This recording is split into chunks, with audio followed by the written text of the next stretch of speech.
lalpa happy na siakin van kam suana I chia zing lai un tung ding quan sa chu I tao a hin pil na tak sap siakin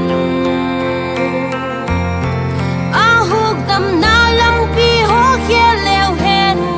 lalpa mel he lova hi kai ti na lalpan hun pha ai piak sung hin ki en chian in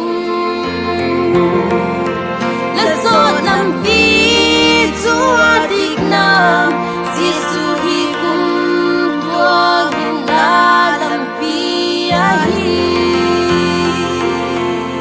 Bible limit amang in ki en chian in dan le lalpa mel het lo hi khai tiu o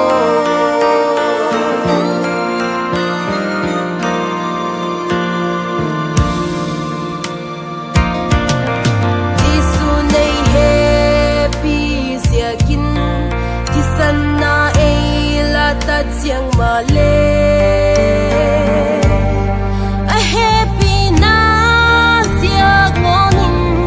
du thei puai tiu hak sa ma le